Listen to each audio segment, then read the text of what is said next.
कि बहुभुज को हम लोग फिनिश करेंगे। तो बहुभुज के बारे में मैं आपको आज बेहतरीन से बेहतरीन जानकारी दूंगा, मतलब चीज़ों के बारे में आपको बताऊंगा जो कि बहुभुज से संबंधित होती है।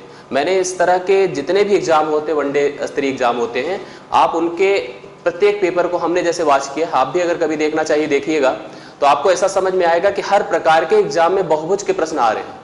बहुभुज को अगर हम स्पेशल कैटेगरी में लेकर देखें तो बहुभुज बेसिकली जो हमने यहाँ पे चित्रों को आपको पढ़ाया है उन्हीं से संबंधित है। अगर आप त्रिभुज पढ़े हैं, आप चतुर्भुज पढ़े हैं, तो आप ये मान के चलिए बहुभुज भी उसी तरह से होता है।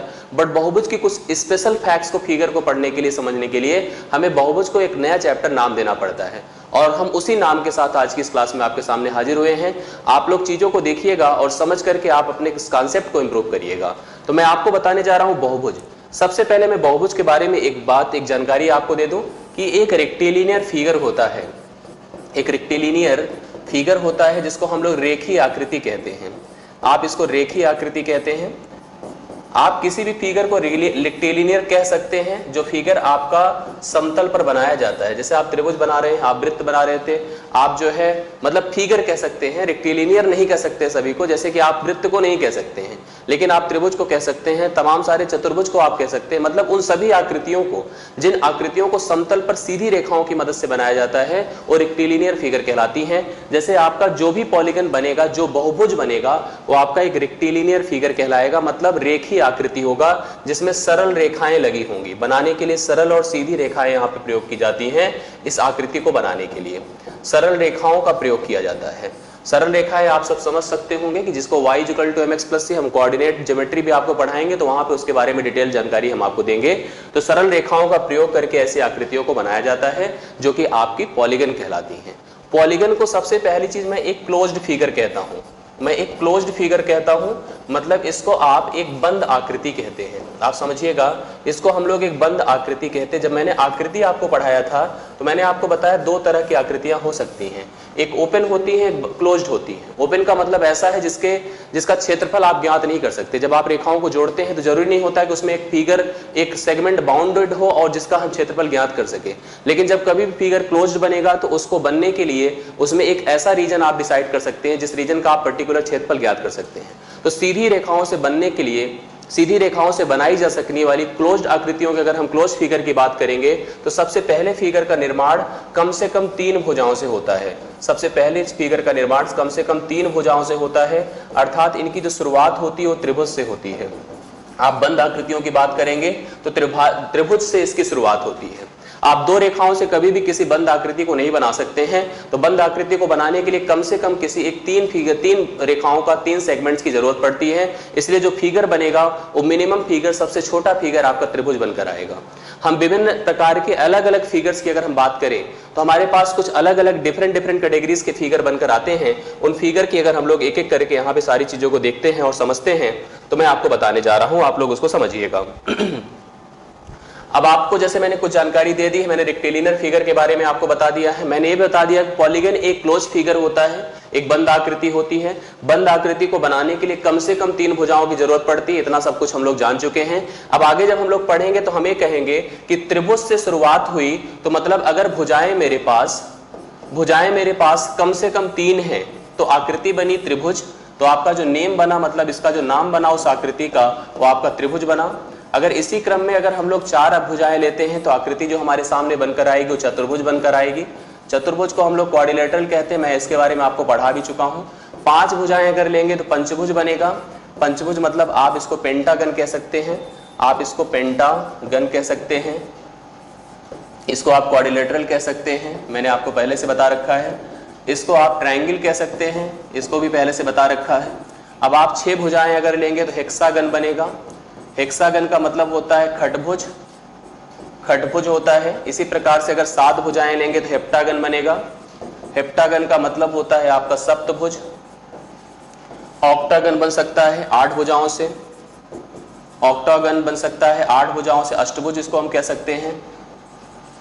ऐसे 9 भुजाओं से बनी आकृति को हम नोनागन कह सकते हैं, नोनागन कह सकते हैं। ऐसे 10 भुजाओं से बनी आकृति को डेकागन कह सकते हैं।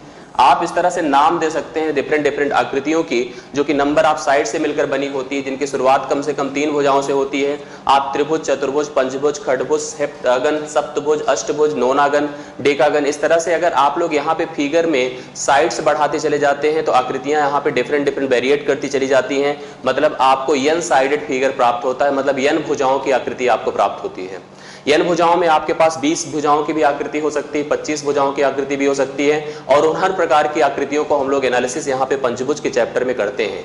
यहाँ पे अलग अलग परिस्थितियों को हम लोग रीड आउट करते हैं। उसको पढ़ने के लिए आप यहाँ पे आगे की परिस्थितियों को समझते जाइएगा। जैसे मैंने नेम ऑफ फिगर दिया तो आपको क्लियर हुआ कि यहाँ पे अगर हम लोग क्लोज्ड आकृति या क्लोज फिगर बनाएंगे तो उसके नाम कुछ इस प्रकार से जनरेट कर सकते हैं, लेकिन बहुत सारे नाम नहीं रखे जाते हैं। इसलिए प्रत्येक प्रकार की जो बनी आकृतियां होंगी उन आकृतियों को हम लोग जो है n साइडेड फिगर कहते हैं। n साइडेड फिगर मतलब n भुजाओं की आकृति हम लोग कह सकते हैं। जैसे मैंने कहा ना, 11 भुजाओं की आकृति बन सकती है, 15 भुजाओं की आकृति बन सकती है, 25-20 भुजाओं की आकृति बन सकती है। आप जैसे जिस प्रकार की आपकी रिक्वायरमेंट होती है, जैसी जरूरतें होती है, उस हिसाब से आकृतियों का निर्माण होता है। अब अगर हम आकृतियों की बात करें, इन पॉलीगन्स की बात करें, तो आप लोग देखिएगा एक एक करके चीजों को। तो पॉलीगन में हमने यहाँ पे कुछ और कैटेगरीज को अगर हम क्लासिफाई करें तो उसको समझने का प्रयास करिएगा।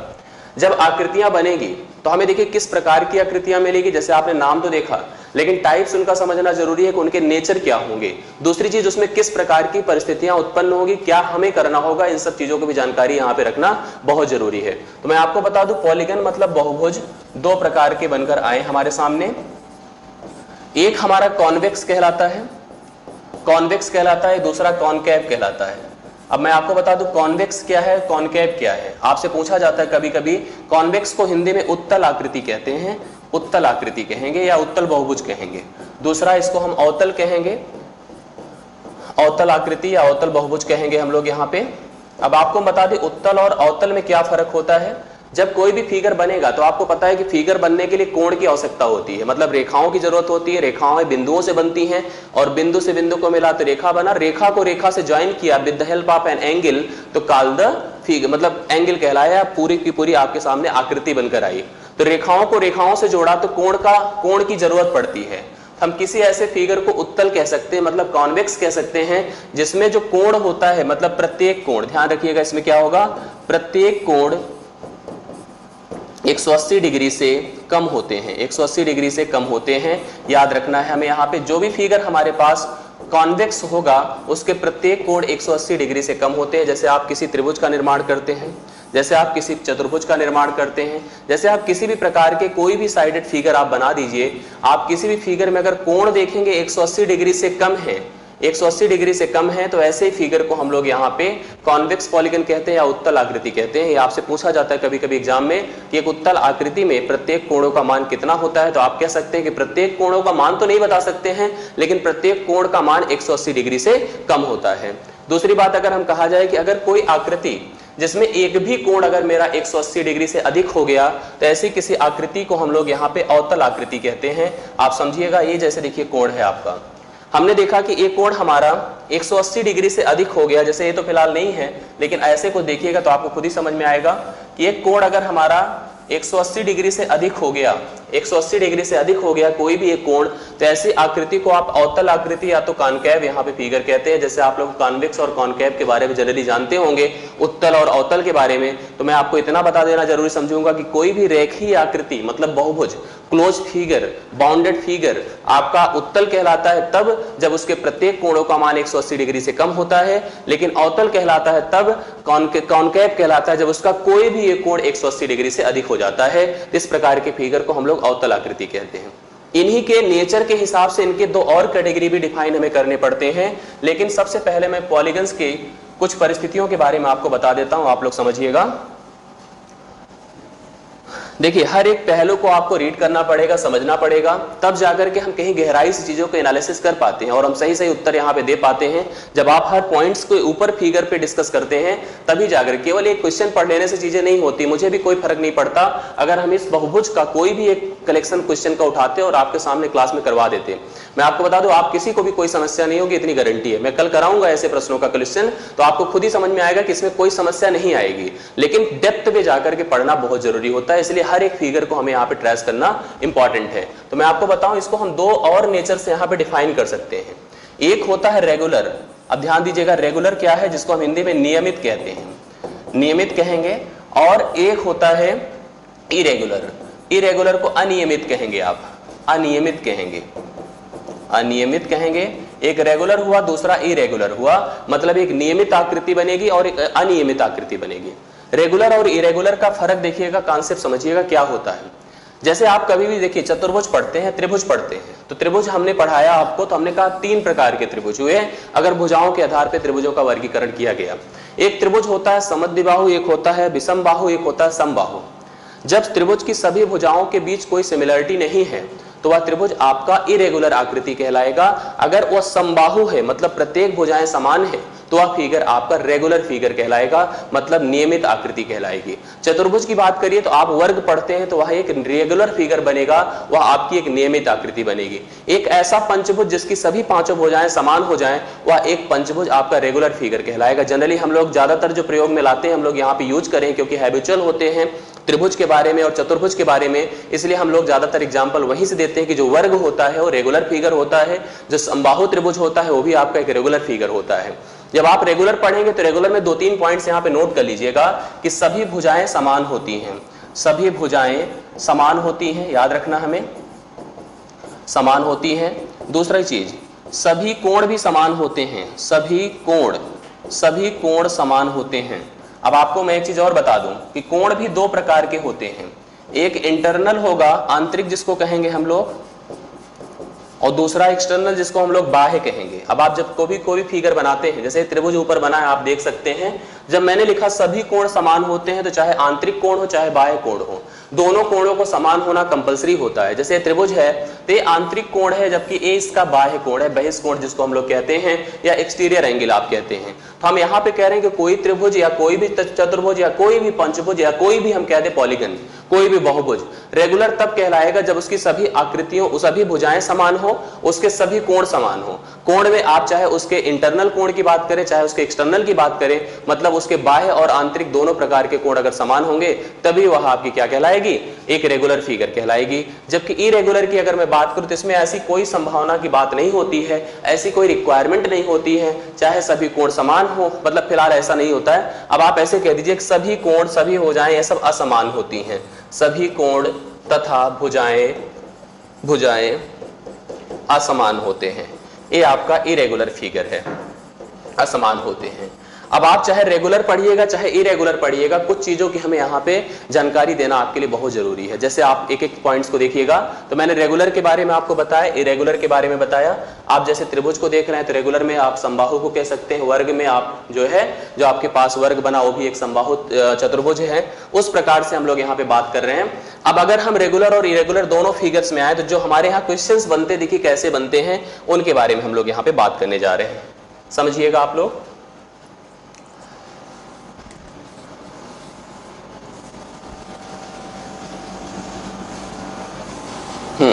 देखिए अब चाहे कोई रेगुलर हो चाहे इरेगुलर हो, दोनों फिगर्स के लिए मैं आपको कुछ इंफॉर्मेशन आपको देने जा रहा हूं।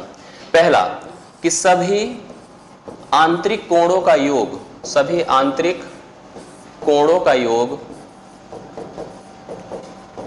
सभी आंतरिक कोणों का योग 2n-4 इंटू 90 डिग्री होता है। सभी आंतरिक कोणों का योग 2n-4 इंटू 90 डिग्री होता है। जैसे आप कोई त्रिभुज उठाइए जहां पे n क्या होता है, n भुजाओं की संख्या होती है। अब आपको पता होना चाहिए, जैसे आपसे पूछा जाएगा भुजाओं की संख्या, चाहे वो रेगुलर हो चाहे इरेगुलर हो, बात समझिएगा मेरी, चाहे वो फिगर आपका रेगुलर हो चाहे वो इरेगुलर हो, सभी आंतरिक कोणों का योग 2n-4 इंटू 90 डिग्री होता है। इसको आप लोग को समझकर चलना पड़ेगा। अगर हमने किसी भी प्रकार का त्रिभुज ले लिया है, चाहे आप समबाहु ले रहे हैं चाहे समद्विबाहु ले रहे हैं चाहे विषमबाहु ले रहे हैं, अगर हम उनके आंतरिक कोणों की बात करें, फिलहाल इन सब के बारे में आपको अच्छी तरह से जानकारी होती है। त्रिभुज के सभी आंतरिक कोणों का योग 180 अंश होता है, जिसको लेना हमारे लिए बहुत इंपॉर्टेंट है, क्योंकि हम इससे अपने आप को वेरीफाई भी कर पाएंगे। हम लिखे 2 इंटू 3-4 इंटू 90। अब आप देखिए 2 3 जा 6, 6 में से 4 निकला 2 इंटू 90 कर देंगे तो इसका मान कितना हो जाएगा, 180 डिग्री हो जाएगा। ऐसे अगर हम चतुर्भुज की बात करें तो आपको पता है कितना होता है, 360 डिग्री होता है। तो 2 × 4 - 4 × 90। अब आपको क्लियर हो गया होगा, 4 दूना 8 में से 4 निकलेगा तो 4 × 90 बराबर आपके पास 360 हो जाएगा। तो 360 डिग्री उसके सभी आंतरिक कोणों का मान आया। अगर कोई फिगर है, जैसे हमारे पास खटभुज है, खटभुज में 6 भुजाएं होती है, आपको क्लियर होगा 6 भुजाएं हैं, तो इसके आंतरिक कोणों की बात की जाए, अब आप देखिए खटभुज कुछ ऐसे बनता है, ऐसे बना। अब इसके सभी आंतरिक कोणों की बात किया जाए तो हमारे पास 2 × 6 - 4 × 90 हो जाएगा। कहने का मतलब हुआ 12 में से 4 निकला 8, 8 × 90 करेंगे तो 720 डिग्री इसके सभी आंतरिक कोणों का मान हो जाएगा। अगर हमसे कोई कहता है कि एक ऐसा पॉलीगन है जिसके पास 20 भुजाएं हैं, तो आप कहेंगे 20 - 4 20 भुजाएं हैं, तो 20 गुणे हम 2n - 4 लिखते, 20 गुणे 2 - 4 गुणे आप कितना कर देंगे 90। तो 20 में से 2 40 हो जाएगा, 20 दूना 40, 40 में से 4 निकला 36, 36 को 90 से गुणा कर देंगे तो एक शून्य बड़ा 9 × 54 होता है, कैरी 5, 9 × 27, 5 32, 3240 डिग्री यहाँ पे इसके सभी आंतरिक कोणों का योग हो जाएगा। तो कहने करते होता है कि कोई भी अगर हमारे पास बहुभुज है, चाहे वो आपका रेगुलर हो चाहे आपका इरेगुलर है, उनके सभी आंतरिक कोणों का मान 2n - 4 × 90 डिग्री हुआ करता है। तो इसको आप लोग को नोट करके समझ करके रखना होगा। आगे बढ़ते हैं, इसमें दूसरी परिस्थिति की बात करते हैं हम लोग। यहाँ पे एक परिस्थिति मैंने आपको बता दी कि चाहे जिस प्रकार का भी बहुभुज होगा, चाहे वो आपका रेगुलर होगा चाहे इरेगुलर होगा, उसके सभी आंतरिक कोणों का मान 2n - 4 × 90 डिग्री के बराबर होता है। दूसरी पॉइंट हम बताने जा रहे हैं, सभी बाह्य कोणों का मान, सभी बाह्य कोणों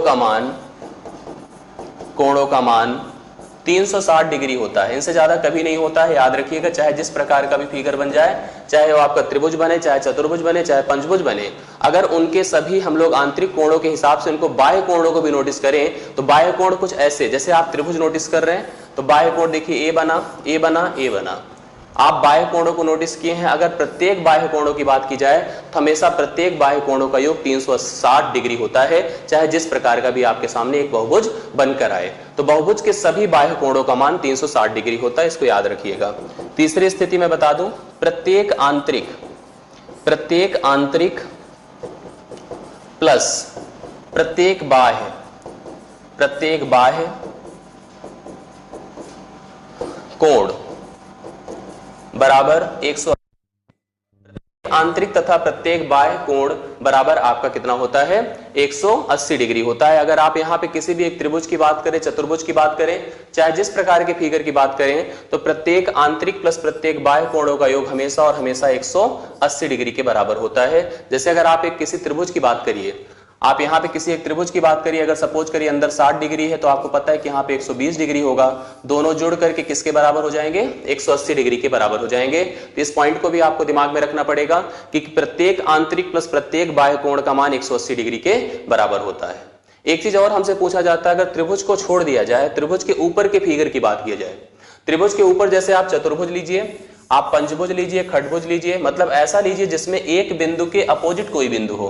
त्रिभुज में एक बिंदु के अपोजिट कोई बिंदु नहीं होता है, याद रखिएगा, जुड़े हुए बिंदु होते हैं। इससे जुड़ा बिंदु होता है, इससे जुड़ा बिंदु होता है, इससे जुड़ा बिंदु होता है। लेकिन त्रिभुज के ऊपर जब हम फिगर पढ़ना शुरू करते हैं तो वहां पे हर एक बिंदु से अपोजिट एक बिंदु होता है जो उससे जुड़ा नहीं होता है डायरेक्टली। जब जुड़ा नहीं होता है तो हम उनको जब मिलाते हैं तो विकर्ण प्राप्त होता है। आपको पता होगा विकर्ण प्राप्त होता है। तो विकर्णों की संख्या भी पूछी जाती है आपसे, प्रत्येक प्रकार के बहुभुज में विकर्णों की संख्या, तो विकर्णों की संख्या प्रत्येक प्रकार के बहुभुज में आपकी n × n - 3, एक सेकेंड, विकर्णों की संख्या हो जाती है n × n - 3/2 हो जाती है, n × n - 3/2 हो जाती है। जैसे मैं आपको बता दूं कि अगर ये चतुर्भुज है सपोज करिए हमारे सामने, तो चतुर्भुज में अगर हम देख रहे हैं कि ओरल विकर्ण हमारे पास हमको कितना नजर आ रहे हैं, यहाँ पे 2 नजर आ रहे हैं। अगर हम इस रूल को लगाएं 4 × 4 - 3/2 करिए तो देखिए आपको 2 दूना 4, 4 में से 3 निकला 1, तो 2 × 1 मतलब 2 विकर्ण यहाँ पे हमको प्राप्त हो जाएंगे। अगर यही चीज हमारे पास पंचभुज होता, मैं यहाँ से हटा दे रहा हूँ, चीजों को समझिएगा, एक पंचभुज का निर्माण अगर हम लोग करें, समझिएगा सब लोग, यहाँ पे इसके विकर्णों की बात करें तो विपरीत बिंदुओं को मिलाए देखिए, एक विकर्ण ए प्राप्त हुआ, एक विकर्ण ए प्राप्त हुआ, एक विकर्ण ए प्राप्त हुआ, मतलब जब विकर्ण बनाए जाते हैं तो कैसे बनाए जाते हैं? विकर्ण हमेशा विपरीत बिंदुओं को मिलाकर बनाए जाते हैं। जैसे आप देख रहे हैं जो संगत बिंदु नहीं होते, मैंने इसको इससे ज्वाइन किया ना कि इससे ज्वाइन किया, इसको इससे ज्वाइन किया, इसको इससे ज्वाइन किया, इस प्रकार से अगर हमने देखा तो 3 विकर्ण बनकर आए। तो हम यहाँ फार्मूले पे अगर चीजों को रखें 5 × 5 - 3/2 कर देना पड़ेगा।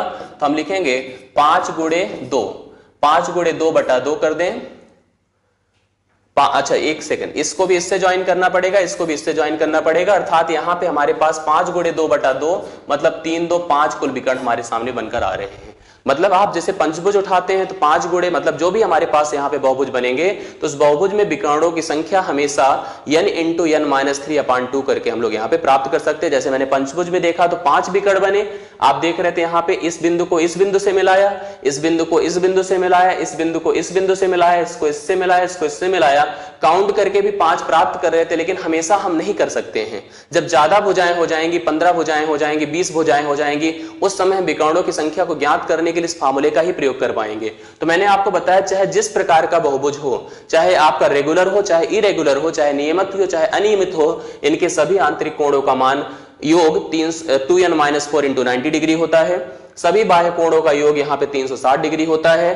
प्रत्येक आंतरिक प्लस प्रत्येक बाह्य कोण 180 डिग्री होता है और साथ साथ विकर्णों की संख्या यानी × n - 3/2 होती है। तो इस प्रकार से इन 4 इंफॉर्मेशन के बाद 2 इंफॉर्मेशन और हम 3 देंगे आपको, उससे आप, लेकिन वो इंफॉर्मेशन केवल और केवल रेगुलर फिगर के लिए है। हम केवल नियमित आकृतियों की बात यहाँ पे करने जा रहे हैं। हम केवल यहाँ पे रेगुलर फिगर के लिए कुछ और पॉइंट्स आपको बताने जा रहे हैं। देखिएगा, रेगुलर फिगर, रेगुलर फिगर मतलब आपको पता है नियमित आकृति, नियमित आकृति। अब इस नियमित आकृति को आप नोटिस करिए और इसके फिगर के, इसके हम लोग कुछ और पॉइंट्स को यहाँ पे पढ़ने जा रहे हैं। नियमित आकृति है तो मैंने एक चीज आपको बताया, 2-3 चीजें आपको हमने बताई। हमने तो एक सबसे पहले बताया कि सभी भुजाओं की लंबाइयां समान होती हैं। दूसरी चीज बताया मैंने सभी कोण समान होते हैं। तीसरी चीज मैंने आप लोगों को बताया कि अगर सभी लंबाई या सभी कोण समान तो उसके जितने भी बहिष्कोण होते हैं वो भी सबके सब समान होते हैं।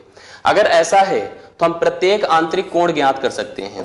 प्रत्येक आंतरिक कोण आप आराम से ज्ञात कर सकते हैं। और कैसे ज्ञात कर सकते हैं देखिएगा, प्रत्येक आंतरिक कोण, अगर हमें प्रत्येक आंतरिक कोणों का योग पता हो, योग हम कैसे पता करते हैं, 2n - 4 × 90 अपान, यहां पे आप n कर दीजिए। जैसे मान लीजिए हमारे पास एक बहुभुज है और वह एक रेगुलर बहुभुज है, उसके पास 7 भुजाएं हैं। कितनी भुजाएं? 7। तो हम लिखेंगे 2 × 7 - 4 × 90 अपान हम लोग यहाँ पे 7 कर देंगे। मतलब आप ऐसे समझिएगा, जिस भी किसी भी बहुभुज की हमें प्रत्येक आंतरिक कोणों का मान ज्ञात करना होगा, उसको ज्ञात करने के लिए आपको 2n - 4 × 90 अपान n अप्लाई करना होगा। इससे हम उसके प्रत्येक आंतरिक कोणों का मान ज्ञात कर सकते हैं। दूसरी चीज, हमें यहाँ पे जब कभी कभी प्रत्येक बाह्य कोण भी निकालना हो, प्रत्येक बाह्य कोण भी इसके समान होते हैं, तो प्रत्येक बाह्य कोण निकालने के लिए आपको क्या करना पड़ेगा, 360/n करना पड़ेगा, 360/n करना पड़ेगा। इससे आपको प्रत्येक बाह्य कोण यहाँ पे आप ज्ञात कर सकते हैं, पता कर सकते हैं। n जहां पे भुजाओं की संख्या है, अगर आपको प्रत्येक भुजाओं की संख्या पता है तो आप प्रत्येक बाह्य कोण को ज्ञात कर सकते हैं। इन केस कभी कभी प्रत्येक बाह्य कोण पता होते हैं और भुजाओं की संख्या हमें प्रत्येक बाह्य कोण से निकालनी हो, तो प्रत्येक भुजा, मतलब या ऐसे कह सकते हैं भुजाओं की संख्या बराबर आप 360/x डिग्री लिख सकते हैं। मतलब n का मान आपका 360/x डिग्री हो जाएगा अगर हमारे पास प्रत्येक बाह्य कोण यहाँ पे दिए गए हैं। जैसे आप ऐसे सोचिए, मान लीजिए हमसे कहा गया कि एक खटभुज है, खटभुज में 6 भुजाएं होती है, आप सबको क्लियर है, 6 भुजाएं होती हैं। अब आपको इसका पूछा जाए प्रत्येक आंतरिक कोण क्या होगा, प्रत्येक आंतरिक कोण क्या होगा। अब ज्ञात करने के तरीके समझिएगा आप लोग। प्रत्येक आंतरिक कोण, एक तरीका तो यह है, ऊपर देखिए फार्मूला लिखा है आपके सामने, क्या लिखेंगे, 2 × 6 - 4 × 90 अपान 6। रूल जैसे जैसे है उसी को फॉलो किया तो 2 छंग 12 से 4 निकला, आपको पता है 8 होगा, 8 × 90 आप यहाँ पे 6 कर दीजिए। 12 से 4 निकला 8 होता है, 8 × 90/6 कर देंगे तो आप यहाँ पे 720/6 हो गया मेरे सामने। 6 से डिवाइड करेंगे, 6 के 6, 6 दूना 12, 120 डिग्री प्रत्येक आंतरिक कोणों का मान हो जाएगा। प्रत्येक आंतरिक कोणों का मान 120 डिग्री हो जाएगा। दूसरी चीज, हम इसको ऐसे भी तो कह सकते थे कि अगर हमें पता है कि चाहे जिस प्रकार का भी बहुभुज है उसके सभी बाह्य कोणों का योग 360 डिग्री के होता है कि नहीं बराबर। अगर 360 डिग्री है और भुजाएं हैं 6, तो प्रत्येक बाह्य कोण आपके पास हो जाएंगे 360/6 बराबर आपके पास 60 डिग्री प्रत्येक बाह्य कोण हो गया। प्रत्येक बाह्य कोण अगर 60 डिग्री हो गया तो आपको एक चीज और पता है कि प्रत्येक आंतरिक प्लस प्रत्येक बाह्य कोणों का योग 180 अंश के बराबर होता है। तो 60 प्लस आंतरिक कोण अगर x माना है या हमने y माना है, 180 कर दीजिए तो y का मान आप डायरेक्टली यहां से 120 डिग्री बता सकते हैं। मतलब आप 360 से, क्योंकि फिगर रेगुलर है तो 360 से भुजाओं की संख्या, तो 360 को भुजाओं की संख्या से डिवाइड कर देने से हमें प्रत्येक बाह्य कोण पता चल जाएंगे। प्रत्येक बाह्य कोण और प्रत्येक आंतरिक कोण के नियम को अप्लाई करके आप लोग यहाँ पे प्रत्येक आंतरिक कोण ज्ञात कर सकते हैं। तो इस प्रकार से हमने यहाँ पे जितने भी इसके बेसिक कॉन्सेप्ट थे आपको मैंने सारे बता दिए हैं। कुछ एकाक प्रश्न छोटे छोटे जैसे उठा लेते हैं, इसमें बहुत आसान सा सिस्टम है, आप लोग यहाँ पे कह सकते हैं। मैं इसकी प्रश्नों की एक श्रृंखला, जितने भी आधारित प्रश्न बन सकते हैं उसको हम लेकर के यहाँ पे आपको एक क्लास कराएंगे जिसमें सारी चीजें आपको समझ में आ जाए। जैसे हमारे सामने कहा गया एक पंचभुज है, आपको पता है पंचभुज मतलब पेंटागन। एक पेंटागन है, इस पेंटागन की जो भुजाएं हैं या आंतरिक कोण है, जो आंतरिक कोण है वो आपके कुछ अनुपात में है। जैसे हमने कहा 4:8:6:4:5 के अनुपात में है। 4:8:6:4:5 के अनुपात में है। हमसे पूछा गया कि प्रत्येक आंतरिक कोण क्या होंगे, प्रत्येक आंतरिक कोणों का मान पूछा गया या हमसे सबसे बड़ा आंतरिक कोण पूछा गया, कुछ इस प्रकार से पूछा गया। अब आपको सबसे पहले पेंटागन के सभी आंतरिक कोणों का योग पता होना चाहिए। योग क्या होगा बताइए? 2 × 5 - 4 × 90। तो आपका 10 में से 4 निकला 6, 6 9 54, 540 डिग्री इनके सभी आंतरिक कोणों का योग हो जाएगा। ये चीज हमको पता रहेगी तो हम आराम से कर लेंगे। इनके सभी आंतरिक कोणों का योग 540 डिग्री हो गया। इनकी भुजाओं में जो कोणों में जो अनुपात है 4:8:6:4 और 5 का है, जब मैंने जोड़ा 4:8=12 होता है, 12:6 18 होता है, 18:4=22, 5 27 होता है। तो इस 27 का मान आप देखिए 540 डिग्री के बराबर है, अर्थात 1 का मान 20 हो जाएगा। जब 1 का मान यहाँ पे 20 होगा तो आप प्रत्येक कोण को आराम से ज्ञात कर सकते हैं। 80 डिग्री हो जाएगा, 20 × 8 = 160 हो जाएगा, 20 × 6 = 120 हो जाएगा, 20 × 4 = 80 हो जाएगा और 20 × 5 = 100 हो जाएगा। जब आप इन सभी को जोड़ेंगे तो प्रत्येक कोणों का योग, सभी कोणों का योग 540 डिग्री के बराबर हो जाएगा। इस प्रकार से ऐसे छोटे छोटे प्रश्न आपके एग्जाम में आते हैं जो कि आप तब ज्ञात कर सकते हैं जब आपको बेसिक अप्रोच पूरी तरह से क्लियर होता है। तो इस बेसिक अप्रोच के बिहाफ पे हम इसको कर सकते हैं। एक और हम क्वेश्चन आपको करके दिखाते हैं इसी तरह का, इससे आपको थोड़ा सा और यहाँ पे आपके कॉन्सेप्ट में इंप्रूवमेंट आएगी। आप देखिए कहा गया खडभुज है। अब खडभुज आप सबको पता होगा कि क्या होता है। खडभुज भैया सब लोग जान लीजिए हेक्सागन होता है। हेक्सागन में 6 भुजाएं होती हैं। 6 भुजाओं वाला एक फिगर है, एक पॉलीगन है। 6 भुजाओं वाले एक पॉलीगन में एक कोण आपका दिया गया है 140 डिग्री। एक कोण है 140 डिग्री, बाकी सभी कोण समान है, सभी कोण समान है। तो हमसे पूछा इन सभी समान कोणों का मान क्या है? समान कोणों का मान क्या है? कोण बराबर क्या है? मतलब प्रत्येक जो समान कोण है उन सब का मान क्या है? हम बार बार खडभुज की बात करते हैं। तो खडभुज में भुजाएं हैं 6, तो आंतरिक सभी आंतरिक कोणों का योग क्या होगा? सभी आंतरिक कोणों का योग, आंतरिक कोणों का योग। अब आप बताइए क्या होगा सब लोग देखिए। 2n - 4, 2 6 12 -4 × 90 करेंगे तो 720 डिग्री आएगा। कितना आएगा? 720 डिग्री। एक कोण 140 है, बाकी सभी समान है। तो सभी समान को अगर हमने x मान लिया तो हमारे पास बचेंगे कितने बताइए? अगर हम एक कोण तो 140 बना दिए तो 5 बचे हैं, तो 5 × x कर दिया मैंने, 5x। तो हम लिख सकते हैं 5x + 140 बराबर आप यहाँ पे 720 लिख सकते हैं। तो 5x का मान आप 720 को इसमें से घटा दीजिए तो आपका 0 हो गया, 12 से 4 8 हो गया, 6 से 1 बार 580 हो गया। आप देख सकते हैं यहाँ पे अगर हमने यहाँ पे 720 से 140 को घटा दिया तो 580 हो गया। अब x का मान अगर हम ज्ञात करेंगे तो 1 हुआ, 5 × 1 = 5 6 30, 116 डिग्री। 116 डिग्री प्रत्येक आप बचे कोण सभी के सभी आपके बराबर होंगे। 116 डिग्री के सब बराबर हो रहे हैं। इस तरह से हमने इन छोटे छोटे प्रश्नों की मदद से और पूरे कॉन्सेप्ट को आपके सामने आज बहुभुज का एक्सप्लेन किया। पूरी उम्मीद है और आशा है कि सारे टॉपिक, ये सारे कॉन्सेप्ट आपको अच्छी तरह से समझ में आए होंगे। और हम जब अगली क्लास लेकर आएंगे तो इससे संबंधित जितने भी एग्जाम में आए हुए प्रश्न जो कि लगातार अलग अलग एग्जाम से प्रतियोगिता परीक्षाओं में आते रहे हैं, उन सभी का एक कलेक्शन उठा करके आपके सामने उपस्थित होंगे और हर प्रश्न को आपको सॉल्व करा करके श्रृंखला को फिनिश करेंगे। तो चलिए आज की इस क्लास के लिए बहुत बहुत धन्यवाद। मिलते हैं कल प्रश्नों की श्रृंखला।